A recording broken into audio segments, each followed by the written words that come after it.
Hello అండి, welcome to my YouTube channel ఎట్లు మీ Shravani Krishna. So ఈరోజు నేను మీతో restaurant style Afghani egg curry ఎలా చేయాలో చూపిస్తానండి. ఈ కర్రీ మనకి రోటీలోకి అన్నంలో కూడా చాలా టేస్టీగా ఉంటుంది.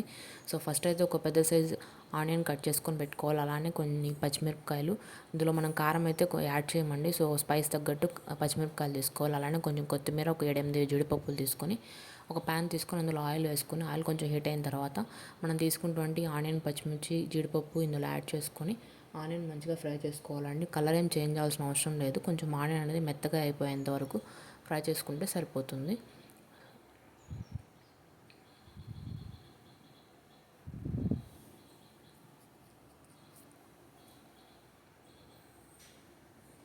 సో ఆనియన్ అనేది కొంచెం మెత్తగా ఫ్రై అయిపోయిన తర్వాత తీసి పక్కన పెట్టుకొని చల్లార్చుకోవాలి.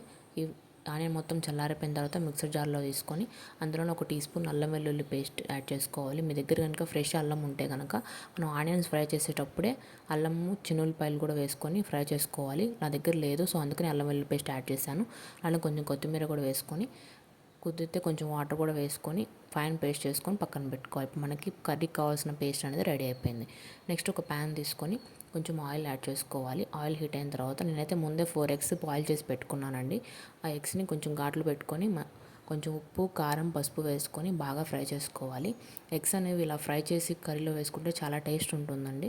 సో ఎగ్ పైన మొత్తం కూడా రెడ్ పీల్ వచ్చేంత వరకు కూడా మంచిగా ఫ్రై చేసుకోవాలి. ఫ్రై చేసుకొని పక్కన పెట్టుకోవాలి. నెక్స్ట్ మనం ఆనియన్స్ ఫ్రై చేసుకున్న ప్యాన్ తీసుకొని అందులోనే కొంచెం ఆయిల్ వేసుకొని ఒక టీ స్పూన్ జీలకర్ర, అలానే 1 ఇంచు దాల్చిన చెక్క, 2 లవంగాలు, 2 యాలుక్కాయలు కూడా వేసుకొని మంచిగా ఫ్రై చేసుకోవాలి. ఇవి ఫ్రై అయిపోయిన తర్వాత మనం మిక్సీ చేసి పక్కన పెట్టుకున్నటువంటి పేస్ట్ ఉంది కదండి, ఆ పేస్ట్ ఇందులో యాడ్ చేసుకోవాలి. ఆ మిక్సీ జార్లో కొంచెం వాటర్ కూడా యాడ్ చేసుకొని ఈ పేస్ట్ మొత్తాన్ని కూడా ఆయిల్ పైకి తేలేంత వరకు బాగా ఫ్రై చేసుకోవాలండి. తిప్పుతూ ఉండాలి, లేదంటే అడుగు పట్టేస్తుంది, టేస్ట్ మారిపోతుంది. సో తిప్పుకుంటూ ఈ పేస్ట్ మొత్తం కూడా పచ్చివాసన పోయి ఆయిల్ మొత్తం పైకి తేలేంత వరకు బాగా ఫ్రై చేసుకోవాలి. చూసారు కదా, ఇలా ఆయిల్ అయితే పైకి తేలుతుంది. ఈ టైంలో మనం టేస్ట్ సరిపడా సాల్ట్, 1/2 టీ స్పూన్ పసుపు, 1 టీ స్పూన్ ధనియాల పొడి, 1 teaspoon chicken masala add చేసుకోవాలి. నేను ధనియాల పొడి, చికెన్ మసాలా యాడ్ చేసిన క్లిప్ మిస్ అయిందండి. సో ధనియాల పొడి, చికెన్ మసాలా కూడా యాడ్ చేసుకోవాలి. యాడ్ చేసుకున్న తర్వాత బాగా మిక్స్ చేసుకొని ఈ టైంలోనే మీరు కారం టేస్ట్ చూసుకోండి. మీకు కనుక కారం కానీ తక్కువగా అనిపించిందంటే కనుక ఈ టైంలో మీరు కారం కూడా యాడ్ చేసుకోవచ్చు. తర్వాత 1 కప్పు పెరుగు తీసుకొని బాగా మిక్స్ చేసుకోవాలి. ఇప్పుడు మనం ఏ కప్తో అయితే పెరుగు తీసుకున్నామో అదే కప్తో వాటర్ కూడా యాడ్ చేసుకొని కర్రీలో వేసుకోవాలి. ఈ మిశ్రమాన్ని మొత్తాన్ని కూడా బాగా మిక్స్ చేసుకోవాలి. లిడ్ క్లోజ్ చేసుకొని ఈ మిశ్రమాన్ని మధ్య మధ్యలో కలుపుకుంటూ కుక్ చేసుకోవాలండి.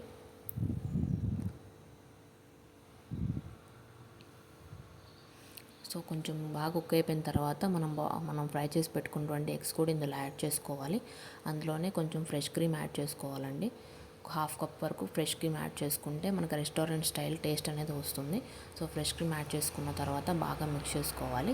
అందులోనే మనం కొంచెం కసూరి మేతిని కూడా యాడ్ చేసుకోవాలి టేస్ట్ కోసం. సో కసూరి మేతి కూడా యాడ్ చేసుకొని బాగా మిక్స్ చేసుకొని ఒక 1 మినిట్ బాగా కుక్ చేసుకుంటే ఎంతో టేస్టీగా ఉన్నటువంటి అఫ్ఘాన్ ఎగ్ కర్రీ రెడీ అయిపోతుందండి. సో ఈ కర్రీ అయితే మీకు కనుక నచ్చినట్టయితే కనుక ప్లీజ్ సబ్స్క్రైబ్ చేసుకోవడం మాత్రం మర్చిపోవద్దు. థ్యాంక్ యూ సో మచ్ అండి.